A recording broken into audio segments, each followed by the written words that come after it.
Hi viewers, welcome to Pravesh சமையலறை. இன்றைக்கி நம்ம ரொம்ப சூப்பரான ஒரு உருளைக்கிழங்கு பட்டாணி போட்டு ஒரு குருமா தான் பார்க்க போகிறோம். ரொம்ப டேஸ்ட்டாக இருக்கும். ரொம்ப சிம்பிள் இதை பண்ணுறது. இதை எப்படி ரெடி பண்ணலான்னு இன்றைக்கி பார்க்கலாம் வாங்க.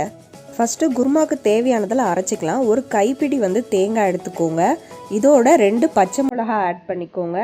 நெக்ஸ்ட்டு கொஞ்சமாக கசகசா, ஒரு அரை டீஸ்பூன் கசகசா எடுத்துக்கோங்க. ஒரு அரை டீஸ்பூன் சோம்பு போட்டுக்கோங்க. இதோட கொஞ்சமாக மிளகு ஆட் பண்ணிக்கோங்க. அப்புறம் கொஞ்சமாக கொத்தமல்லி இதோட சேர்த்து அரைச்சிக்க போகிறோம். இப்போ கொஞ்சமாக தண்ணி ஊற்றி இந்த பேஸ்ட் மாதிரி அரைச்சி எடுத்துக்கலாம். அவ்வளோதான், இது ரெடி ஆயிடுச்சு. இப்போ தாளிக்கலாம் குருமாவை. பேனில் 3 ஸ்பூன் ஆயில் ஊற்றிக்கோங்க. ஆயில் ஹீட் ஆனதும் ஒரு சின்ன துண்டு பட்டை ஆட் பண்ணிக்கோங்க. 2 கிராம்பு ஆட் பண்ணிக்கோங்க. இதோட 2 பெரிய வெங்காயம் கட் பண்ணி ஆட் பண்ணிக்கிறேன். கொஞ்சமாக கருவேப்பிலை ஆட் பண்ணிக்கோங்க. இப்போ இதை நல்லா வதக்கிக்கோங்க. வெங்காயம் லைட்டாக வதங்கினதும் இஞ்சி பூண்டு பேஸ்ட் ஆட் பண்ணிக்கோங்க. இஞ்சி பூண்டு ராஸ்மல் போகிற வரைக்கும் நல்லா வதக்கிக்கோங்க.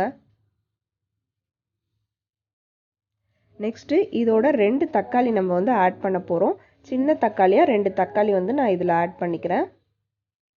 இப்போ தக்காளியை நல்லா வதக்கிக்கோங்க.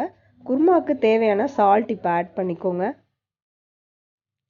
இப்போ தக்காளியை நல்லா வதக்கிடுங்க.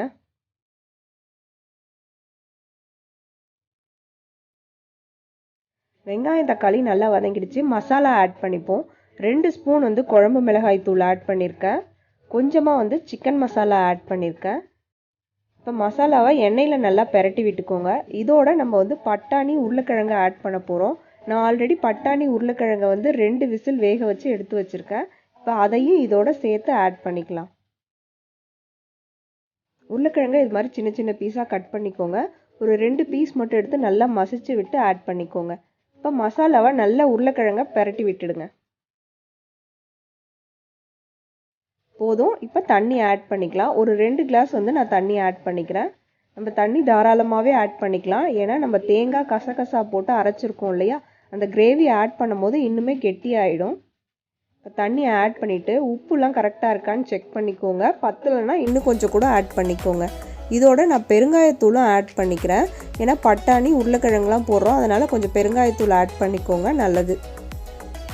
இது எல்லாத்தையும் நல்லா மிக்ஸ் பண்ணி விட்டுட்டு நம்ம அரைச்சி வச்ச தேங்காய் பேஸ்ட்டையும் இதில் ஆட் பண்ணிக்கலாம். கொஞ்சமாக ஜாரில் தண்ணி ஊற்றி அதையும் ஆட் பண்ணிக்கிறேன். இப்போ இது எல்லாத்தையும் நல்லா மிக்ஸ் பண்ணி விட்டுடுங்க. உப்பு காரம் எல்லாம் கரெக்டாக இருக்கான்ட்டு செக் பண்ணிக்கோங்க. எனக்கு கொஞ்சம் சால்ட் கம்மியாக இருக்க மாதிரி இருக்குன்னு கொஞ்சம் ஆட் பண்ணியிருக்கேன். இப்போ இதை மூடி போட்டு ஒரு 5 நிமிஷம் ஹை ஃப்ளேமில் நல்லா கொதிக்க விட்டுடுங்க. இங்கே பாருங்கள், அதுக்குள்ளே நல்லா கெட்டியாயிட்டு போதும். இதுக்கு மேலே ஹை ஃப்ளேம் வைக்க வேணாம். சிம்மில் வச்சுட்டு ஒரு 5 நிமிஷம் சிம்லேயே மூடி போட்டு கொதிக்க வச்சுருங்க.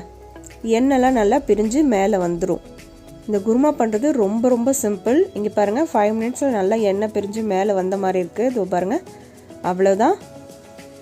சூப்பராக நம்மளோட குருமா ரெடி ஆகிடுச்சு. ரொம்ப சிம்பிள், ரொம்ப ஈஸியாக பண்ணிடலாம். ரொம்ப டேஸ்ட்டாக இருக்கும்.